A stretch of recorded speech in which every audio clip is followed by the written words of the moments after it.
Estas gacelas se encuentran en la Estación Experimental de Zonas Áridas, un organismo que se encarga de proteger la fauna norteafricana.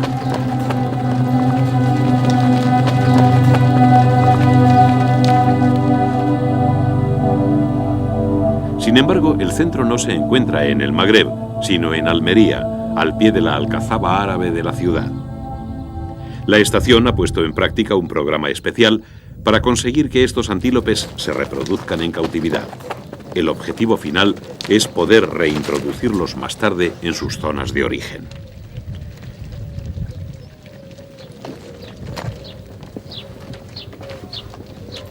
Hemos entrado al centro para ver de cerca cómo se desarrolla la última fase de este programa. Varios empleados se disponen a capturar algunos ejemplares de gacela de montaña africana, también llamada gacela de Cuvier. La operación se desarrolla sin demasiados problemas. Una vez atrapadas las gacelas, se las enjaula adecuadamente para que puedan viajar a Túnez, camino de la libertad.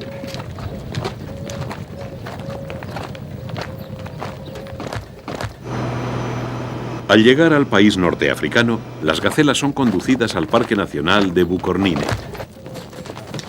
Hemos viajado hasta Túnez no solo para acompañar a las gacelas, sino también porque es aquí donde iniciaremos un viaje a través del periodo más brillante de la historia de Al-Ándalus, el Califato de Córdoba.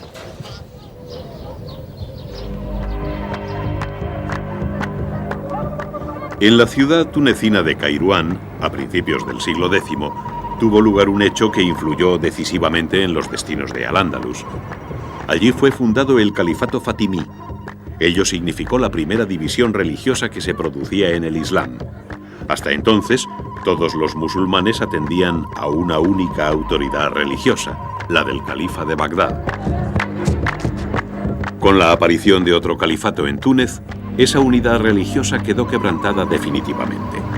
El nuevo califato nacía con enormes ansias expansionistas.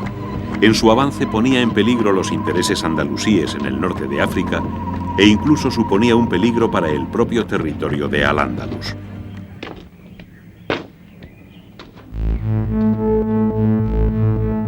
El peligroso avance de los fatimíes impulsa a Abderramán III, emir de Al-Ándalus, a tomar una drástica medida en el año 929, proclamar un tercer califato. Con ello, Abderramán III se inviste de la autoridad religiosa necesaria para proclamar su independencia total de Bagdad. Esa misma autoridad le sirve para enfrentarse a los fatimíes en igualdad de condiciones en el Magreb.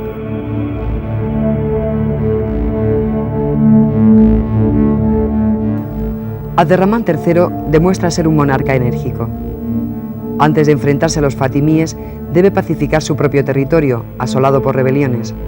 Además, ha de derrotar a los cristianos para tranquilizar sus fronteras del norte. Una vez solventados estos problemas, no duda en enviar sus ejércitos al norte de África, donde consigue someter un amplio territorio. Para afianzar estas conquistas, necesita crear una potente flota y sólidas bases portuarias. La más importante de ellas estará situada en Almería.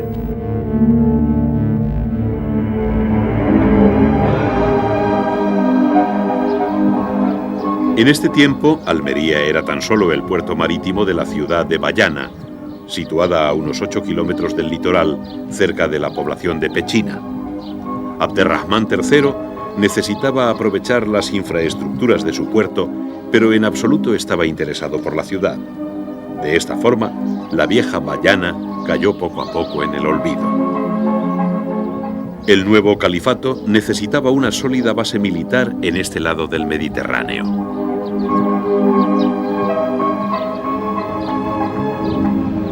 A partir de ese momento, el pequeño puerto inició un rápido crecimiento. Abderramán III ordenó construir una alcazaba, un gran recinto militar acorde con la importancia que estaba adquiriendo la nueva ciudad. Almería se había convertido en el principal puerto de la flota califal y uno de los más importantes del Mediterráneo.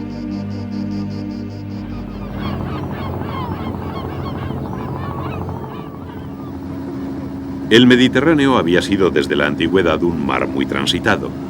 A principios de la Edad Media, la navegación por este mar se basaba en la técnica de cabotaje. Esta consistía en ir de cabo en cabo, sin alejarse nunca de las costas para no perder el rumbo. Esta limitada técnica iba a ser superada por los marinos andalusíes al perfeccionar los sistemas de orientación heredados de los árabes.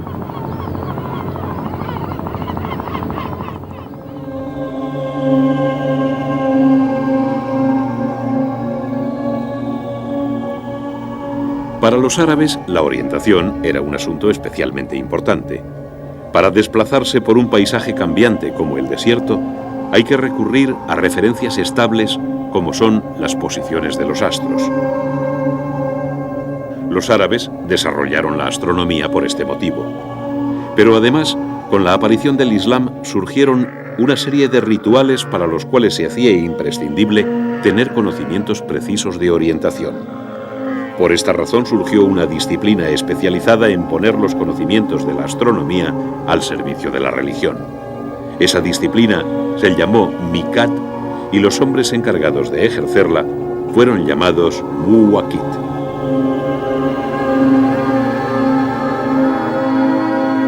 Desde entonces, los Muwaqit se encargan de resolver problemas prácticos de orientación fundamentales para el culto musulmán.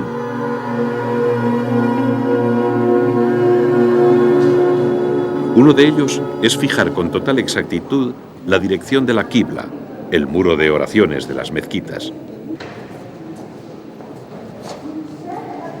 Este debe estar orientado con toda precisión hacia la ciudad santa de la Meca, tal y como establece el Corán. La necesidad de conocer la dirección a la Meca es necesaria para otros rituales islámicos, como el de colocar las tumbas mirando hacia la Meca en los cementerios, o el sacrificio de animales para el consumo humano, durante el cual el matarife debe mirar a la ciudad santa.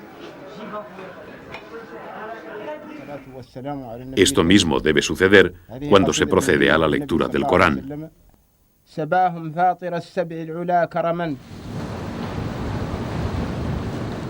En la actualidad, encontrar una orientación determinada no constituye ningún problema gracias a los avances técnicos. Hemos subido a una lancha guardacostas de Motril para que Ildefonso Cano, jefe del servicio aduanero del puerto de esta ciudad, nos explique cómo funcionan los sistemas de orientación de la embarcación.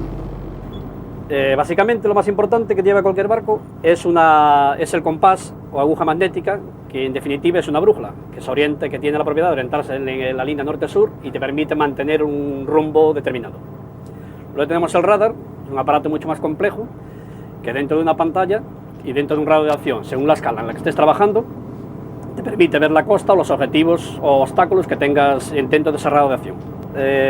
Ahora aquí tenemos el GPS, que es un sistema de posicionamiento de cobertura mundial y te permite por medio de satélites conocer tu situación en todo momento, las 24 horas del día. Estos aparatos tan modernos habrían asombrado a los marinos andalusíes del siglo X, aunque ya por entonces eran capaces de viajar por el inmenso océano Índico. Para ello recurrían a los instrumentos más avanzados que permitía la ciencia de aquel tiempo.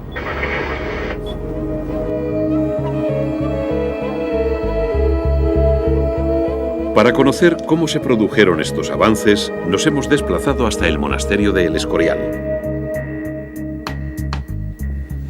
En su biblioteca buscamos el rastro a los científicos andalusíes que hicieron avanzar a la ciencia. Para sus progresos se basaron sobre todo en los conocimientos heredados de los griegos. Uno de estos sabios griegos fue Ptolomeo, que había calculado las dimensiones del Mediterráneo con gran imprecisión. La ciencia griega fue mejorada por los árabes, que inventaron útiles aparatos astronómicos. A partir del siglo IX, la ciencia andalusí conseguirá sus propios logros gracias a esos manuscritos orientales. Una de esas obras se conserva en esta biblioteca, las tablas astronómicas de Al-Batani. En el siglo X, el andalusí Maslama se sirvió de ellas para corregir con gran exactitud el cálculo de Ptolomeo sobre el tamaño del Mediterráneo. La biblioteca también guarda un tratado del uso del astrolabio. Dicho aparato servía para conocer la latitud calculando la altura del Sol. Se coge el astrolabio por el colgadero o anilla, se pone el piloto o el marinero que va a medir la altura del Sol sobre el horizonte frente al Sol. Mueve el astrolabio y hace girar la alidada de tal manera que debe conseguir que un rayo de Sol entre por un orificio y salga por otro. A continuación mide los grados que marca la alidada y con unas tablas de declinación que llevan en todos los barcos hallan la latitud del lugar. El Museo Naval de Madrid exhibe en sus vitrinas numerosos instrumentos astronómicos utilizados por los marinos para orientarse en el océano. Parece ser que la brújula, que con su aparición revolucionó el arte de la navegación, fue inventada en Al-Ándalus, pues la primera referencia que se tiene de ella se produce en la península ibérica hacia el siglo X. Los navegantes musulmanes determinaban la velocidad de sus barcos mediante un sencillo sistema. Lanzaban al agua una boya atada a una cuerda que servía para medir el espacio recorrido. Al mismo tiempo, con un reloj de arena, calculaban el tiempo que tardaba el barco en superar la boya.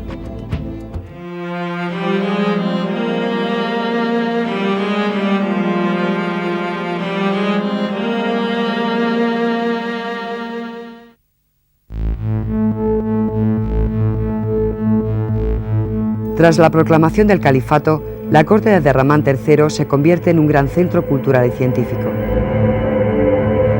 El esplendor económico por la llegada del oro africano propicia un gran desarrollo de la ciencia.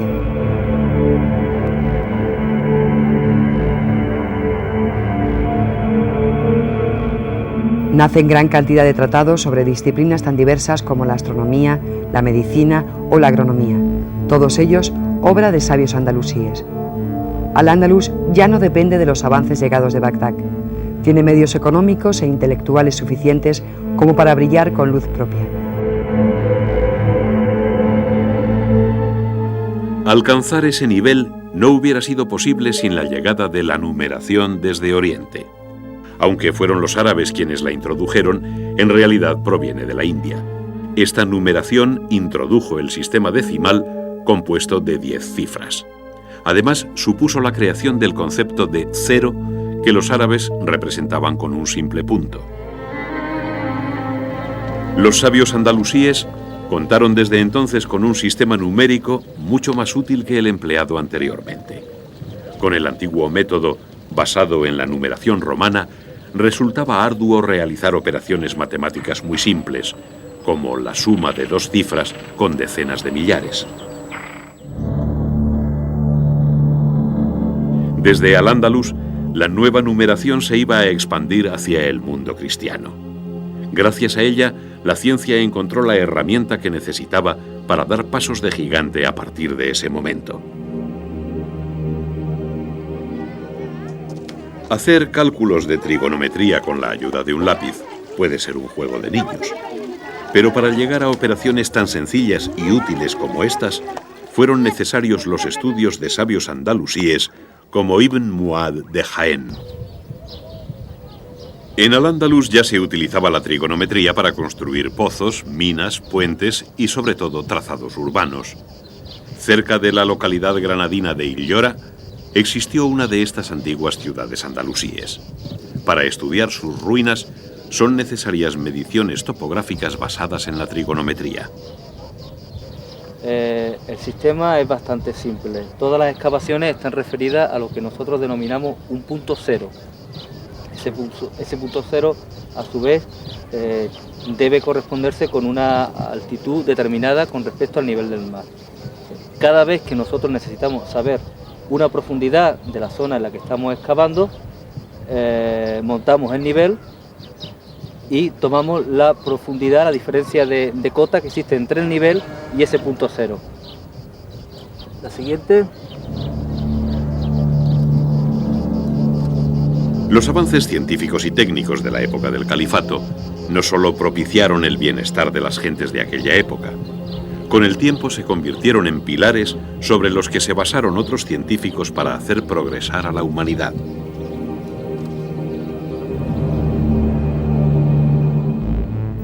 La tranquilidad política y económica alcanzada tras la proclamación del califato dura casi 30 años. Pero hacia el 959, nuevos peligros amenazan los intereses de Al-Ándalus. Los cristianos vuelven a hostigar las fronteras en el norte, aunque son fácilmente derrotados. Más difícil será conjurar el peligro que llega desde el sur, donde los fatimíes han lanzado una gran ofensiva en el Magreb. Cuando el califa cordobés reacciona, es demasiado tarde. La lucha termina con el retroceso de las tropas andalusíes y la pérdida de las caravanas de oro.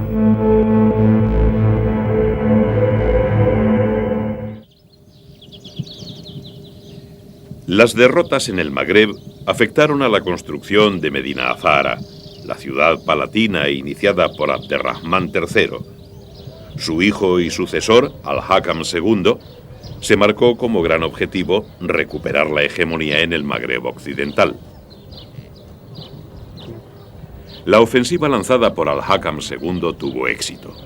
Los fatimíes se volcaron en la conquista de Egipto y dejaron en segundo plano sus ambiciones sobre otros territorios situados más al oeste. Tras 2 campañas victoriosas, el oro del Sudán llovió de nuevo sobre Córdoba. Medina Azahara pudo ser concluida el año 975 tras 40 años de trabajos.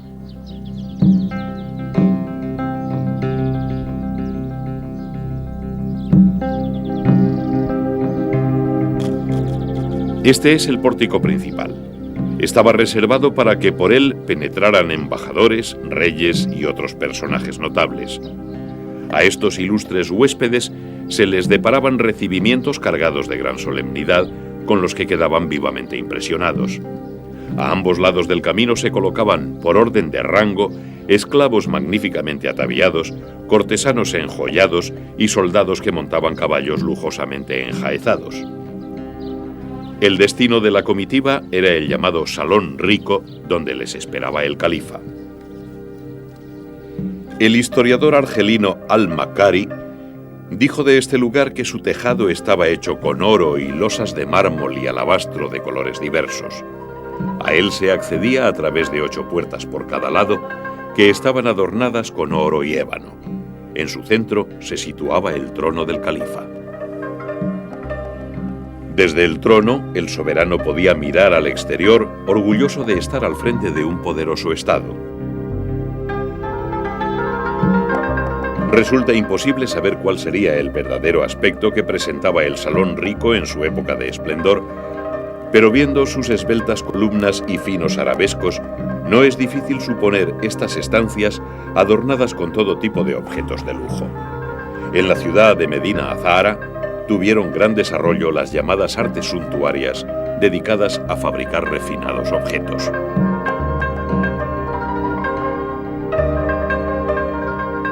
En el Museo de Córdoba se pueden encontrar también vestigios del gran esplendor de la Córdoba califal, como este ciervo que adornó la corte de Medina Azahara. La cerámica de lujo alcanzó gran desarrollo. El llamado jarrón de los músicos es reflejo del interés que tenían los soberanos omeyas por la música y la poesía. Aunque hoy nos resulten algo muy cotidiano, los objetos de cristal eran un lujo en Al-Ándalus del que solo disfrutaban los cortesanos. En las cortes cristianas, donde el vidrio ni siquiera era conocido, las vasijas de lujo se fabricaban con metales preciosos. Pero en el Islam, beber en vasos de oro o plata estaba mal visto por razones religiosas, por lo que la solución ideal era recurrir al vidrio.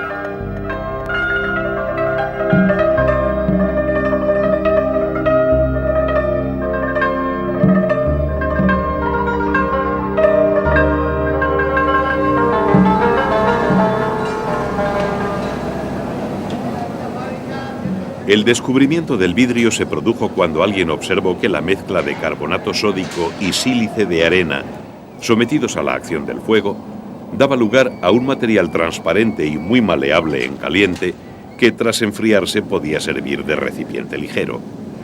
Hacia el siglo I a.C., tuvo lugar en Siria un descubrimiento trascendental: la técnica del vidrio soplado. Esta se realizaba mediante una caña hueca que se introducía en el vidrio fundido. Desde entonces, esta misma técnica se ha venido practicando casi sin modificaciones. Otro hecho fundamental se produjo cuando el vidrio comenzó a ser tallado para grabar en él adornos. La técnica del tallado de vidrio fue introducida en Al-Ándalus por el inventor y científico Abbas ibn Firnas durante el siglo IX. Posteriormente, el desarrollo material y científico del califato permitió que existieran fábricas dedicadas a la elaboración de vidrio en Medina Azara, aunque los objetos hechos con vidrio seguían siendo de uso minoritario.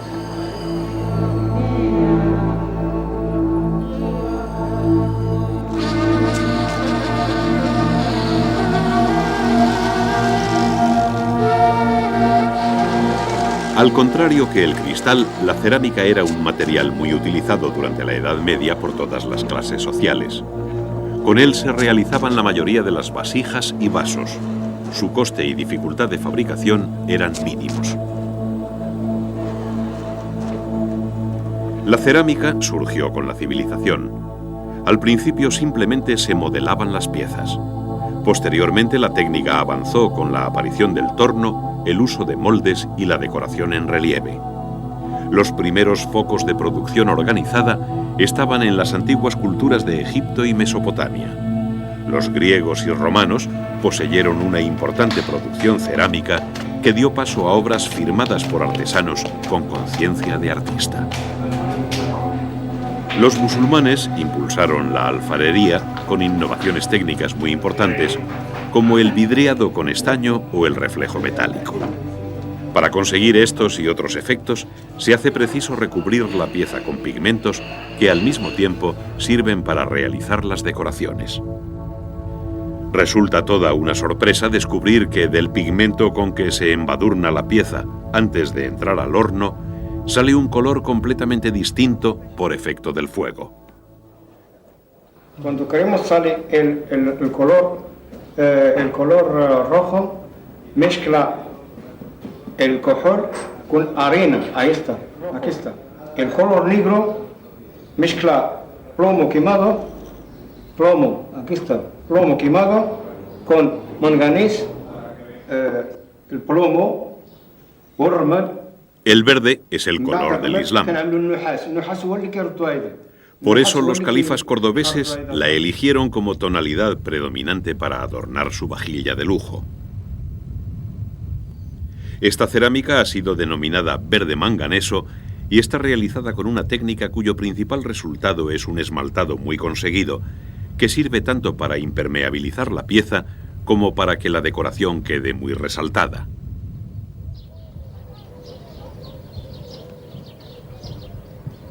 En la localidad cordobesa de La Rambla existe un taller de alfarería que intenta recuperar esta tradición ligada al pasado andalusí. La operación más importante, de la que surgirá el esmaltado, es bañar las piezas con una mezcla de sales de plomo y óxido de estaño. Durante la decoración, el barro cocido se recubre con óxido de cobre, de donde nacerá el verde de las figuras y motivos.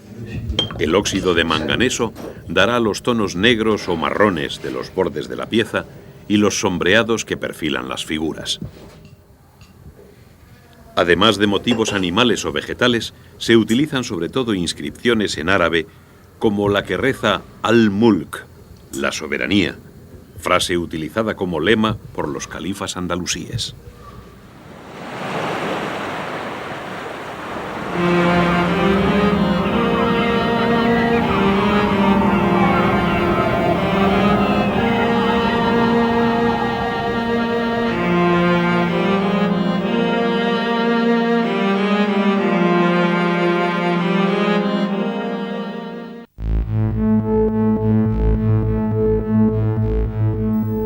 El califa Al-Hakam es un gobernante justo con el que Al-Ándalus disfruta de paz y prosperidad. Además, demuestra mucho interés por la cultura. Se dice que su biblioteca albergaba más de 400.000 volúmenes. A su muerte sube al trono su hijo Hisan II, de 11 años de edad. Sin embargo, el verdadero gobernante será el primer ministro del joven califa, Almanzor. Sin llegar a desposeer al legítimo soberano, este intrigante personaje se adueñó del poder gracias sobre todo a un ejército mercenario que le era absolutamente fiel. Almanzor emprende más de 50 campañas contra los cristianos, llegando a arrasar Santiago de Compostela y Barcelona. Los ataques más violentos se dirigen contra el Reino de León, que además tiene que enfrentarse con las ansias de independencia del Condado de Castilla. En el sur, los soldados califales imponen un virreinato sobre el norte de Marruecos. En Túnez y gran parte de Argelia, los tiríes han conseguido independizarse de los fatimíes. Estos, por su parte, comienzan a expandirse por Oriente Medio.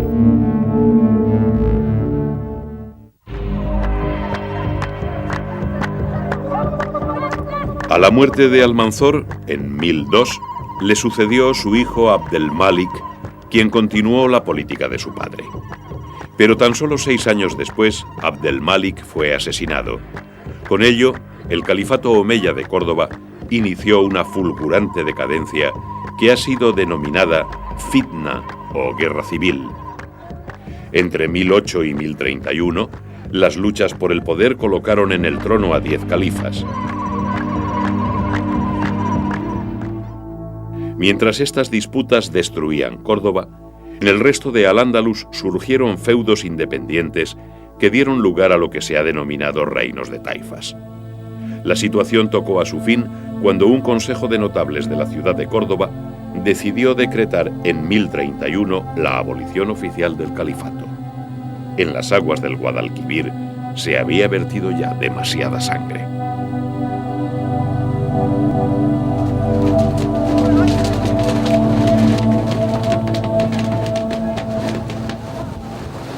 Cerca de la desembocadura del Guadalquivir, en las costas de Barbate, asistimos a la pesca de atunes con almadraba que se viene realizando desde tiempos remotos. La palabra almadraba es de origen árabe, lo que prueba que fue practicada por los pescadores andalusíes.